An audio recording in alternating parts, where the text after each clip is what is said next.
I'm Jason Epperson. This is RV Miles, and it's time for the latest in national park news.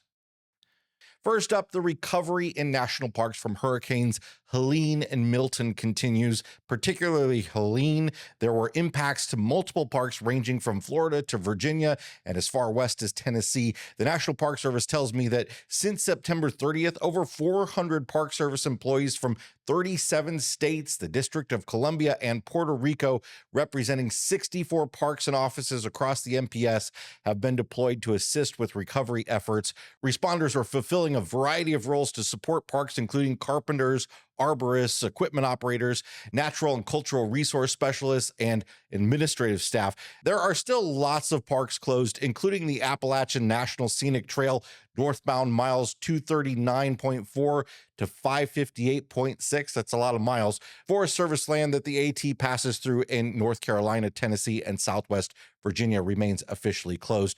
The Blue Ridge Parkway was able to partially reopen, but it's closed between milepost 200 to 285 and 305 to 469.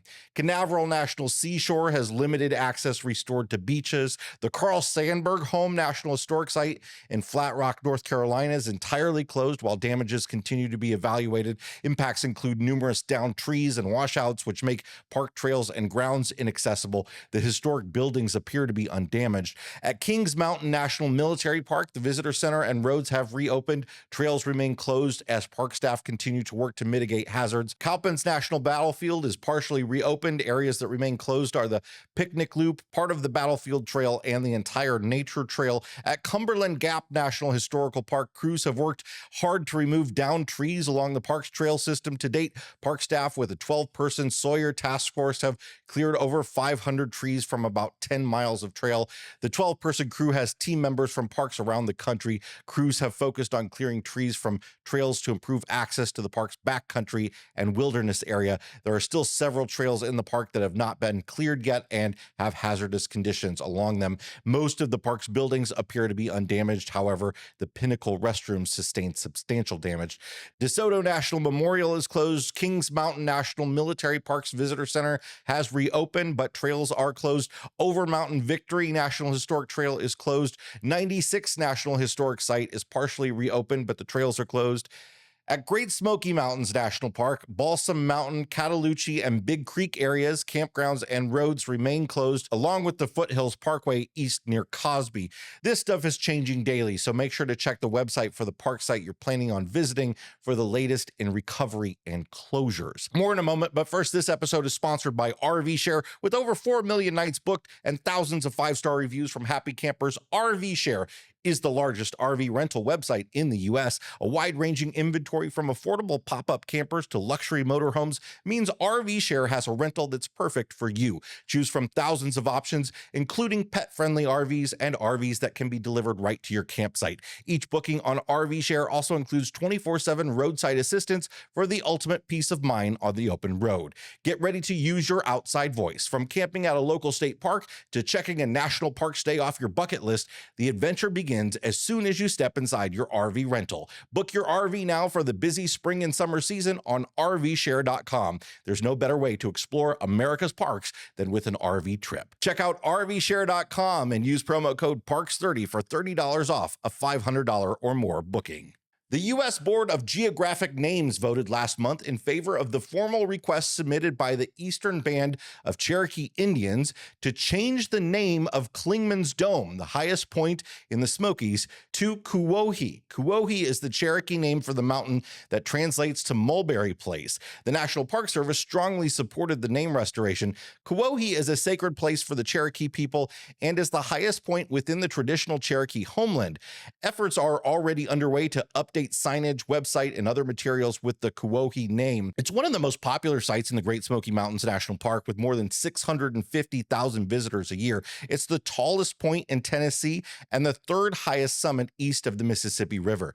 The park closes the summit for 3 half-days annually to provide access to predominantly Cherokee schools to visit the mountain and learn the history of Kuwohi and the Cherokee people from their elders. The mountain became known as Clingman's Dome following an 1859 survey and was named for Thomas Lanier Clingman, who was a lawyer, a U.S. representative, a senator from North Carolina, and Confederate brigadier general.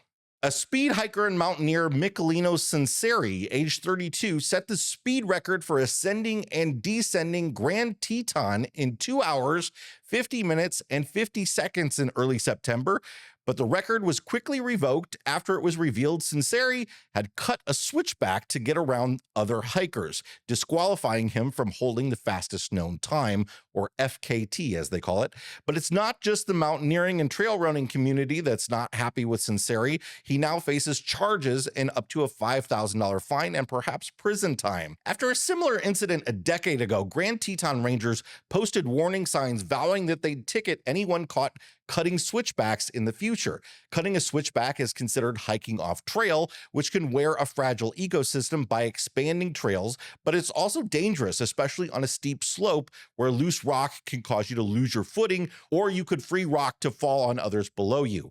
But Grand Teton National Park Rangers have found this particular incident so egregious that they formally charged Sinceri instead of just giving him a citation. A park official said in a statement that it was a very public violation of National Park Service regulations shared in such a public way by this influencer and sponsored athlete in association with his effort to achieve the fastest known time goal. Sinceri was sponsored by the North Face, who have since cut ties with the athlete. Cutting a switchback is a misdemeanor that carries a fine of $5,000 or 6 months in jail. Sinceri must appear in court in November. The U.S. Forest Service announced in September that it is suspending all seasonal hiring for the 2025 season, which will affect some 2,400 jobs, nearly all of which are field-based positions, including trail technicians and recreation staff and campground employees. There will be no seasonal workers next year on U.S. Forest Service lands. The only exception is the 11,000 firefighters that are hired each year seasonally. The agency is also freezing all external hiring for permanent positions. The Forest Service has shed over 8,000 jobs in the last 20 years. This is big, folks. Things are going to look a lot different in Forest Service campgrounds next year, and trails will be almost completely unmaintained. So why the change? Well, it stems from a couple things. The 2021 Biden administration mandate for a $15 per hour minimum wage for all federal employees raised wages for some entry-level Forest Service jobs. Over the past several years, the agency converted about 1,300 seasonal non-fire positions into permanent jobs, and firefighting has grown into more and more of a problem and a priority, pushing more money towards firefighters. Wildland firefighters now make up about half of the Forest Service workforce. In March, the Forest Service requested $8.9 billion in funding, a $500 million jump from 2024's $8.37 billion, but Congress has yet to pass a budget, only kicking the can down the road with continuing resolutions. There's still a possibility that a budget will be passed with an increase for the Forest Service and that seasonal workers will be able to be hired, but the Forest Service isn't planning on it. What kind of work do trails need, you might ask? Well, there's always downed trees and steps to repair and poison ivy to clear, but then there are human-caused issues like this one.